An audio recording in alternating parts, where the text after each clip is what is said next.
ഈ നേരത്തെ എവിടെ പോയതാ? ഞാനോ രമ വിളിച്ചിട്ടേ ഓളെ വീട്ടിലൊന്ന് പോയതേനെ. അയ്യോ, ഓളെനിക്കൊരു സ്വർണത്തിന്റെ മാല കാണിച്ചെന്ന് ഓളെ കിട്ടുകയൊക്കെ മേടിച്ചെടുത്താണോലെ. എന്തൊരു സാറെ കാണാൻ 5 പവന്റെ മാല.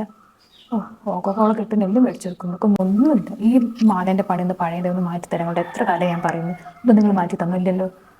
ഓക്കൊക്കെ 5 പവന്റെ മാല, അതൊക്കെ ഒരു സാരിന്റെ കൂടെ ഇട്ട് എന്ത് രസമായിരിക്കും അറിയാം. ഒരു പൊന്നുമില്ല. ഈ എന്തിനാ ഇങ്ങനെ വിഷമിച്ചിരിക്കുന്നേ? നിങ്ങൾ എന്റെ ഫോണിന്റെ കോലം കണ്ടിരിക്കുന്നു. ഓ കൂടി പൊട്ടി പൊളിഞ്ഞൊരു വസ്തുവിനും കൊള്ളാതിരിക്കുന്നു.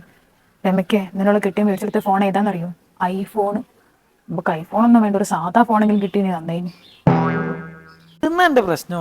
ഓളെ വീട്ടിൽ കണ്ടോ പുതിയ വാഷിംഗ് മെഷീനും ഫ്രിഡ്ജും ടി വി ഒക്കെ വന്ന്. ഓളെ വാഷിംഗ് മെഷീനൊന്നും കേടായിട്ട് പോയില്ല, എന്നിട്ടും പുതിയത് ഓളെ കിട്ടിയ മേടിച്ചെടുത്ത്. ഇവിടുത്തെ വാഷിംഗ് മെഷീനൊക്കെ ആയിട്ട് എത്ര കാര്യങ്ങളോട് ഞാൻ എത്രയും പറയുന്ന ഒരു പുതിയ വാഷിംഗ് മെഷീൻ മേടിക്കാന്നുള്ളത്. ഫ്രിഡ്ജും ടി വിയും തൽക്കാലം വേണ്ട, ഒരു പുതിയ വാഷിംഗ് മെഷീൻ മേടിച്ചൂടെ? നമുക്ക് നാളെ തന്നെ പോയി കളയാം. ആണ്. എന്നാലേ നമുക്ക് സത്യം പോയാലോ? ഓള് സത്യന്റെ സാധനം മേടിച്ച് ഓളിനോട് പറഞ്ഞില്ല സത്യം പോകുന്നുള്ളത്. ഓളെ മറ്റേ ബിന്ദുനോട് പറഞ്ഞ് ഞാൻ കേട്ടതാ. ഞാൻ പോയി മേടിക്കുന്നു വിചാരിച്ചിട്ടേക്ക് ഓള് പറയാത്ത. എന്തായാലും നമുക്ക് സത്യം തന്നെ പോവാം. സത്യം പോയിട്ട് നമുക്കോട് ചോദിക്കാം ഇന്നലെ വന്ന രമ എന്തൊക്കെയാണ് മേടിച്ചെന്നല്ലോ. എന്നിട്ട് അതിനെക്കാട്ടും നല്ലത് നോക്കിയിട്ട് നമുക്ക് മേടിക്കാം. ഒരു പുതിയ നല്ല വാഷിംഗ് മെഷീൻ തന്നെ എനിക്ക് വേണം. എനിക്ക് ഓളെ വീണ്ടും മുന്നിൽ കൂടെ തന്നെ ഇത് കൊണ്ടുവന്ന് ഇവിടെ നടക്കണം.